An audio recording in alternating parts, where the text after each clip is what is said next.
लोकांच्या जीवाबरोबर आता खड्ड्यांमुळे रोजगारही जाऊ लागलेत। पुण्यातल्या चाकण एमआयडीसी मधून खड्डे आणि वाहतूक कोंडीमुळे 20 कंपन्या स्थलांतर करत आहेत। पाहूयात एक रिपोर्ट।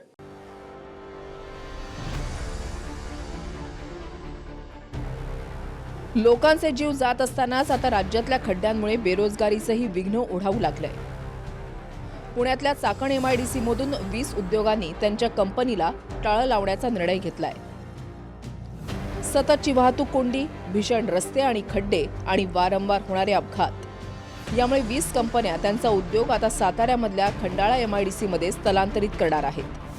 चाकण एमआयडीसी मध्ये स्कोडा, हुंदाई सारख्या आंतरराष्ट्रीय कंपन्या असल्यानं महाराष्ट्रातल्या महत्त्वाच्या एमआयडीसींपैकी चाकण एक आहे। राज्यासह देशभरातून अनेकांना इथे रोजगार मिळतो। मात्र या स्थलांतरामुळे अनेक कर्मचाऱ्यांवर मुलांच्या शिक्षणाचं काय करायचं यासह स्थलांतरणाचा प्रश्न पडलाय। धक्कादायक म्हणजे चाकण एमआयडीसी मधल्या रस्त्यांसाठी 51 कोटींचं टेंडर निघून सुद्धा खड्डे बुजवले गेलेले नाहीत आणि याबद्दल वारंवार सरकारला पत्र दिली। इथल्या खड्ड्यांमुळे 19 लोकांचे जीव गेले अशी धक्कादायक माहिती खासदार अमोल कोल्हेंनी दिली आहे।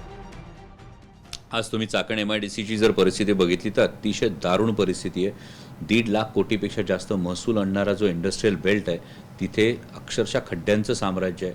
महाराष्ट्र सरकारला सुद्धा मी पत्र दिलेलं आहे की यामधला तळेगाव चाकण शिक्रापूर रस्त्याचा 59 कोटी रुपयांचं टेंडर निघालेलं आहे आणि आज एक रस्त्यांवर जर खड्ड्यांचं साम्राज्य असेल तर मग या अधिकाऱ्यांवर कारवाई कोण करणार, याची जबाबदारी कोणाची?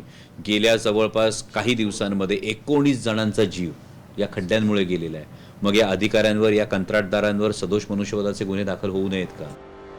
साधारणतः 2 वर्षांपूर्वीच वाहतूक कोंडीमुळेच हिंजवडी आयटी पार्क मधून अनेक उद्योग परराज्यामध्ये चालल्याचं विधान खुद्द अजित पवारांनीच केलं होतं। आजही पुण्यातल्या वाहतूक कोंडीची समस्या सुटलेली नाही।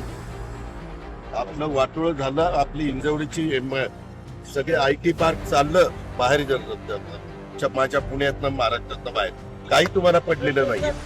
बेंगलोरला, हैदराबादला कशाला मी सकाळी 6ला येऊन इथं बघतोय, ह्याच्यामुळेच बघतोय। मला कळत नाही, माझी लोक नाही, परंतु ते केल्याशिवाय आपल्याला गत्यंतर नाही। आम्ही कुठं तुम्हाला 12 कॅमेरा बंद करा। सुनील ठिगळे, TV9 मराठी, चाकण, पुणे।